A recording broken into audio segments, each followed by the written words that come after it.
কত বিপ্লবী বন্ধুর রক্তে রাঙা, বন্দিশালারই শিকল ভাঙা। বীর বিপ্লবীদের আত্মবলিদানের পর মিলেছিল স্বাধীনতার স্বাদ। 1947 সালের 15ই আগস্ট ভারত ব্রিটিশ শাসন থেকে মুক্তি পেয়ে স্বাধীন দেশ হিসেবে ঘোষিত হয়। সেই থেকে প্রতি বছর 15ই আগস্ট ভারতের স্বাধীনতা, ঐক্য এবং গণতন্ত্রের প্রতীক হিসেবে পালিত হয়ে আসছে দিনটি। চলতি বছর সেই দেশ স্বাধীনের ৭৯তম বছর। 14ই আগস্ট রাত্রি থেকে শুরু হয়ে যায় স্বাধীনতা দিবস উদযাপনের অনুষ্ঠান। বরানগর পুরসভা ৯ নম্বর ওয়ার্ডের পুরপিতা ও পুর পরিষদ সদস্য রামকৃষ্ণ পালের উদ্যোগে হয়ে গেল প্রাক স্বাধীনতা দিবস উদযাপন।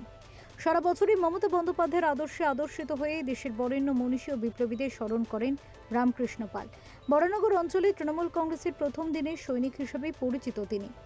লালদুর্গ ধ্বংস করে বরানগরে ঘাসফুল ফোটানোর প্রধান কারিগরও তিনি। 14ই আগস্ট রাত্রি 12টাতেই পতাকা উত্তোলন করে প্রাক স্বাধীনতা দিবসের সূচনা করলেন রামকৃষ্ণ পাল। এসেছিলেন একাধিক বিশিষ্ট ব্যক্তি, ছিলেন প্রাক্তন পুরমাতা সরমা পাল। প্রাক স্বাধীনতা দিবসে বর্ণময় সাংস্কৃতিক অনুষ্ঠানও হয়। গুণীজন সংবর্ধনা থেকে একাধিক সামাজিক অনুষ্ঠানও করা হয় এই স্বাধীনতা দিবস উদযাপন উপলক্ষে। এবারের স্বাধীনতা দিবসে সাম্প্রদায়িক সম্প্রীতির পাশাপাশি বাংলা ভাষা ও বাঙালির গুরুত্ব দেওয়ার বার্তাও দেন রামকৃষ্ণ পাল। আমরা এক এক করে এই নেতাজি পার্কে 28 বছর ধরে প্রতিপালন করছি। আমরা এই অনুষ্ঠানের মধ্যে দিয়ে বার্তা দিতে চাই, যারা ছোট বয়সে, যারা স্বাধীনতা সংগ্রামে বীর শহীদদের ইতিহাস জানে না, আমাদের বক্তা যারা বক্তব্য রাখছেন তাদের বক্তব্যের মাধ্যমে যাতে কিছুটা জ্ঞান আহরণ করে। আমরা জানি ভারতবর্ষের স্বাধীনতা খুব কষ্ট অর্জিত স্বাধীনতা। বহু বিপ্লবী বীর নিজের জীবনের রক্তের বিনিময়ে ব্রিটিশ সাম্রাজ্যবাদের দুর্ধর্ষ কামানের গোড়ার সামনে দাঁড়িয়ে আমাদের আজকে কিন্তু ভারতবর্ষের স্বাধীনতায় আমরা যখন এই স্বাধীনতা আজকে ৭৯তম বর্ষে শুনতে পারি যে আমাদের ভারতবর্ষ মানচিত্রকে কিছু কুচক্রী রাজনৈতিক দল টুকরো টুকরো করার চেষ্টা করছে, আজকের এই দিনে আমাদের সকলের শপথ এবং শপথ আমরা এই জিনিস মানব না, করতে দেবো না।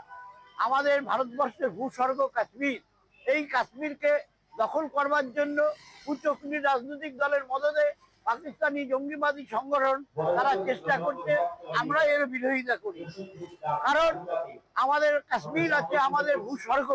এই স্বর্গকে যারা কেড়ে নেবে আমরা সেটা মানতে রাজি নয়। কারণ আমাদের স্বাধীনতা সংগ্রামে যারা বীর শহীদ তারা কিন্তু বেশিরভাগই পশ্চিমবাংলার লোক। তারা এই পশ্চিমবাংলায় বাংলা ভাষী কথা বলে, আর বাংলা ভাষী কথা বলবার জন্য বাইরে থেকে কিছু